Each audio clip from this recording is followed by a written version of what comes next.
Hey everyone, hope you're all having a lovely day today. So if you guys have been here for some time, you will have probably found out that I absolutely love studying languages, studying the origins, studying how they're similar. I just find the study of languages to be so fascinating. And seeing as this is my last week before classes start and I have a lot of time on my hands right now, I thought why not go out with a bang and try to learn a language in 24 hours. Now, I know you're probably thinking, what the heck is wrong with you? And yeah, you'd be right to think that. But I've seen so many people on YouTube do these things, these challenges where seeing if I can learn a language in 7 days or 24 hours or a lot of 24-hour ones. And I was like, oh gosh, I could never do that. But then I thought, wait, why not? What's holding me back? I actually have the time to do that right now. Why not give it a try? So I am going to do my best to attempt to learn Brazilian Portuguese in 24 hours. Technically, I guess you could say it's going to be 48 hours because I'm not gonna do that thing where you don't sleep in just 24 hours, just try to ingrain it in your brain. I am going to sleep, so it is going to be today from 9 to 9 and tomorrow 9 to 9, so it's going to be within it's going to be a 24-hour study, but it's going to, I guess, take a span of, 48 hours. Anyway, to the point I was saying before, I know you're probably thinking, Jack, why Brazilian Portuguese? Why Portuguese as a whole? That's not something that's usually spoken here in the US. If anything, Spanish is spoken way more. And the two reasons are, the first one is when I was seeing this thing, there was this video about how the Romance languages are connected, Unfortunately, Romanian wasn't in there, but it was French, Italian, Spanish, and Portuguese. If there was any language that had the most in common with any of the other ones, it was definitely Portuguese. And I never really knew much about Portuguese. And so I was like, oh my gosh, that's so interesting. I've never heard Portuguese the way it's spoken. There's so many familiar words. And also it just seems like a very fun language, if that makes any sense. Or no, it just seems like it would be really fun to do. So I'm going to be attempting in the next 48 hours to do my best to learn as much Portuguese as I can. So without further ado, vamos lá. Okay, so this is my schedule for today. There's not a ton on here, I feel like, but I feel like at the same time there is. I think the most important thing that you can do when learning a new language is having a routine or schedule, because there's so many different things that you need to figure out, if you know what I mean. So right now I'm just working on some verbs, just verbs that I feel like you use in common day. They start to get a little bit excessive at the bottom, but these I feel like are the most common verbs that are used in everyday conversations, like to walk, to go, to believe, etc. And then up here I have just a little box with the present regular tense. And then over here we just have some more everyday vocab, so places like home, school, church, tour, town. Oh my gosh, I can't even read my own handwriting. Just everyday objects like books, Bibles, chair, outside. Oh yeah, outside is a place. I just forgot to, whoops. Feelings, all the feels, personalities, get one. It's good to have one. And then people, friends, family, sisters, brothers, keep it simple. Okay, so seeing that it's Tuesday, aka terça-feira, if I'm saying that correctly, I have to clean the guinea pig's cage, because it is a mess. But that is not going to stop this grind. I have a Portuguese music playlist queued up on Spotify. This is my Portuguese playlist that I made a while back and never really listened to it. Duolingo says Portuguese now, or tubarão. That means shark. I don't know if you guys have ever seen Duolingo threats. They're the funniest thing ever. But yeah, no, I have a few even Portuguese worship songs on here, and I don't even really listen to that much worship music. So maybe it'll be nice in Portuguese. I will say this song, So Eu Sei, I've been listening to it for a while now, just because it is an amazing song. So I'm very excited to jam out to that right now. Okay, so a little update. Right now I'm just doing a little bit of reading / activities in this book that I got from Barnes & Noble. I absolutely love Barnes & Noble. It's just called Basic Portuguese Premium 2nd Edition. I'm trying to read it backwards in the camera. Basic Portuguese Premium 2nd Edition. It's from McGraw-Hill, and I remember using McGraw-Hill books back when I was in elementary school. But what I really like about this book, well, one is that it says my name right there. It says Jack's this. I don't know if you can read that.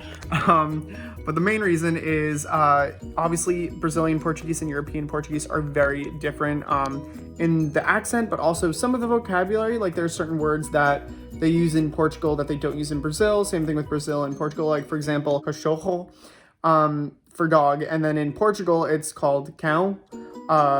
I know, I like the accent is so, like, for both of them, it's so different than I feel like how we're used to speaking. Like, it's very nasally, like leão, tubarão. And then the R, there's like rolled R's, but then there's also like those Germanic, almost like French R's, like cachorro, and like, I don't know. It's really cool though. I love it. But what's awesome about this book, sorry, I digress. What I really like about this book is that it goes over both the Portuguese and Brazilian Portuguese vocabulary. So whether or not you're learning European Portuguese or Brazilian Portuguese, this book works, which I think is really cool because a lot of books are specifically geared towards Brazilian Portuguese or European Portuguese, one or the other, but this book does include both, which I think is really cool. So right now I'm just watching some YouTubers who teach Portuguese, which is pretty cool. I have 3 channels that I really love. Actually, only one of them teaches Brazilian Portuguese. The other 2 are European Portuguese. So right now I'm just watching the Speaking Brazilian Language School with Virginia. I love her channel. She's really good at basically explaining things very slowly, and she has subtitles in both English and Portuguese. But I also really love the channel Portuguese with Leo and Talk the Streets with Liz. I will say they both speak European Portuguese, which is very different, and I'm so sorry, my dog is being very loud. But their Portuguese sounds very different because they both speak, like I said, European Portuguese, which is a lot more, the S's are pronounced as shush. It's very, very different, but they're both very good teachers, and they're very good at like I said, Leo is very good at like explaining things very slowly with English subtitles. Liz from Talk the Streets she actually does a lot of videos comparing like Brazilian Portuguese versus European Portuguese, so you can kind of see both of them. And she does a lot of like common slang and like words that you actually use in everyday conversation, which is why I think her channel is called Talk the Streets. Those 3 channels are very helpful. Okay, so I'm doing some of these like exercises in the book, and some of these like response question things are very passive aggressive. The pretty student has a dirty house. This was insane. John is ugly, but very nice. It's almost like they're trying to like make up for the fact that John's ugly. Like, oh, John is really ugly, but he's really nice. So just to give a little update, it's 5 o'clock right now. I am however many hours into this challenge, and I can tell right off the bat that I'm not going to be fluent by the end of this. It is a lot of vocabulary that I'm getting thrown at me right now, which I am all about. I love it. I love doing this. A lot of verb tenses, but it's definitely something that I feel like I'm going to need a lot of practice with. You know, I feel like with learning a language, it takes a lot of time. One thing that I will say is that Portuguese, sorry, I'm like trying to hold this up without my hand getting tired. Portuguese seems to have a lot of like overlap from other languages. A lot, like, and each one kind of has a different thing. Like, for example, the verbs seem to be very similar in root to Spanish. Like, a lot of the roots of the verbs are very similar to Spanish. A lot of the vocabulary, at least with the animals, because I was reading something about animals before, is very similar to Italian, which I think is really cool. And then some of the accents for some of the words, like the h, is very similar to French. Like, you know, in French, they have that like h, r. Basically, I'm very much enjoying learning this language. Super cool. So right now I'm on Duolingo, and I know that a lot of people have very mixed feelings about Duolingo. My personal opinion on Duolingo is that I think it can be good for learning vocabulary. You know, when I'm doing stuff on Duolingo, I don't really feel like I'm being able to speak. You know, I think conversation skills aren't really something that you can pick up from Duolingo.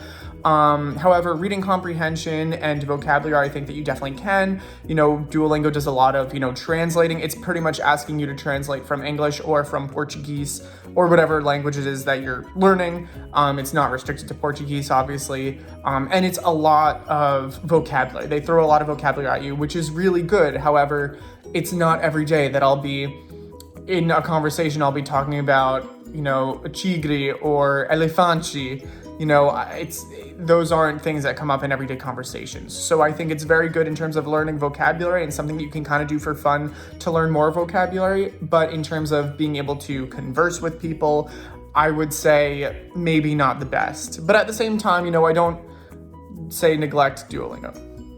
One thing that I actually think is really cool about Duolingo are these stories. So I think I'm done right now with vocabulary for today. I think I'm just going to try and do my best to talk as much as I can and do as much speaking as I can, because with language learning, I feel like I struggle the most with speaking it. You know, reading comprehension, I actually feel pretty good right now. Not like anywhere near fluent, but I've been watching a lot of YouTubers in Portuguese, and I feel like with the subtitles, there's a lot of words that I've been able to recognize now. But in terms of just coming up with those in my head, they're there. It's just a matter of actually making sentences without pausing in between every single word. So I'm gonna try and do a little bit of practice right now, just trying to come up with as many sentences as I can and try to formulate any sentence that comes to mind in Portuguese. I think my goal is going to be able to preach the gospel in Portuguese. I think that would be pretty cool. Quero dizer o Evangelho em português. Este livro tem muitas palavras em português, porque estude muitas palavras em português hoje. Eu não sei a palavra em inglês walk or pace. Estou pacendo. I know that's not right.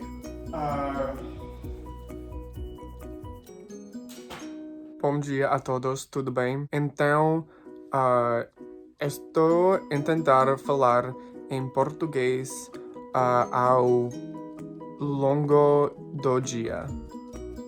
Os meus porquinhos de Índia comem a comida, I think. Agora eu estou ouvindo um podcast de adoração em português. O podcast é Que me diz a palavra encontrar adoração. Eu não sei muitas palavras, mas é bom para praticar.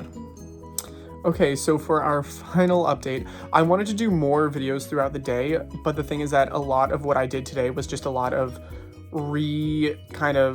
processing what I learned yesterday, so there was a lot of just studying and memorization, which one, isn't that interesting, and two, it was basically everything that I kind of talked about yesterday, so I didn't feel like just having you guys sit through, I'm doing this again, I'm watching another video in Portuguese again, you know what I mean? But if there's anything that I took away from the experience, it is these two things. Number one, it is impossible to become fluent in a language in 24 hours, let alone 48. I think that you can definitely do a lot in 24 hours. You can definitely learn a lot of vocabulary, maybe some of the basic rules. Like I said, I think the three things that I really tried to kind of pin down were talking about the past, talking about the present, like the immediate present, like I'm walking, I'm talking, which would be esto, and then whatever verb comes afterwards, so esto, falando, and then the future, which is the correct form of ir, and then the verb just as it is, like the infinitive, I think it's called. But anyway,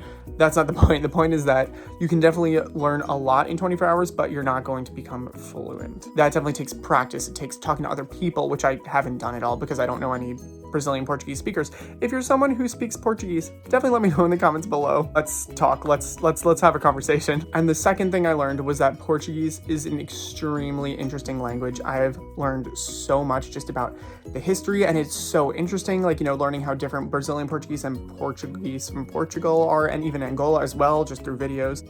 I will definitely continue my studies in Portuguese because I just found it way too fascinating and I don't feel like stopping. So I'm definitely not going to be cramming as much as I was before, you know, within a 24-hour span, but I will definitely continue my studies and I'll definitely give you guys some updates on that. So thank you so much for watching. I hope you liked this video. I know it was a little bit weird and random, but I really hope you guys like it, and I encourage you to learn a language because it's really fun. Ciao.